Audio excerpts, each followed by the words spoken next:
হাসপাতালের বিছানায় শুয়ে কাতরাচ্ছেন বৈষম্য বিরোধী ছাত্র আন্দোলনে গুলিবিদ্ধ ছাত্র মোহাম্মদ রিয়েল। চিকিৎসার জন্য থাইল্যান্ডের ভিসা মিললেও দাপ্তরিক জটিলতা ও আর্থিক সংকটে যেতে পারছেন না, অথচ তার বাম পা এখন অকেজো হবার পথে। রাজধানীর বিএসএমএমইউতে চিকিৎসাধীন রিয়েলের চিকিৎসা জটিলতার বাকিটা জানাচ্ছেন আশিকুল আলম।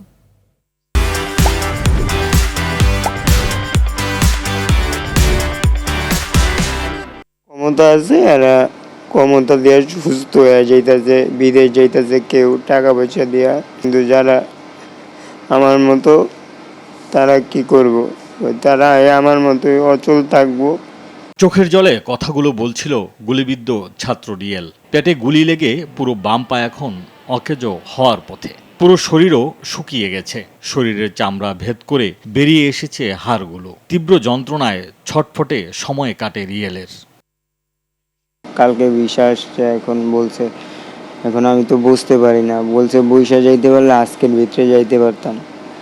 এখন আমি বলছি যে যদি আজকের ভিতরে নিয়ে যান, যদি বৈশাও আমি যত কষ্ট হোক যাম, বৈশা হলে। কারণ আমি এইভাবে আর পারতাছি না সহ্য করতে। রাজধানীর বিএসএমএমইউতে চিকিৎসাধীন ছাত্র রিয়েলের দেখভাল করা চিকিৎসক ডাক্তার মোহাম্মদ আবু নাসের জানান, দেশের সর্বোচ্চ চিকিৎসা দেয়া হলেও দ্রুত তাকে বিদেশে নেওয়া জরুরি।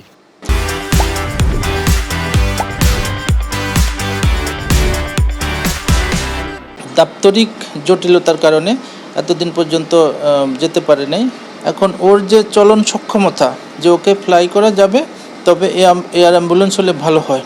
আমরা হুইল চেয়ারে বসায় ওকে চেষ্টা করেছিলাম। হুইল চেয়ারে বসলে ওর প্রচণ্ড ব্যথা হয়, সে ব্যথা সহ্য করার মতো ওর শারীরিক কন্ডিশন নাই। রিয়েলের চিকিৎসা সমন্বয় করছেন university of information technology and science UITS এর শিক্ষার্থী রাইসুল ইসলাম। যে প্রতিবন্ধকতা আমরা ফেস করছি, he is not fit to fly in a normal plane. তো এক্ষেত্রে এয়ার অ্যাম্বুলেন্স হলে সেখানে 22,000 থেকে 24,000 ইউএসডি প্রয়োজন এবং স্ট্রেচারের জন্য 6,500 থেকে 7,500 ইউএসডি প্রয়োজন।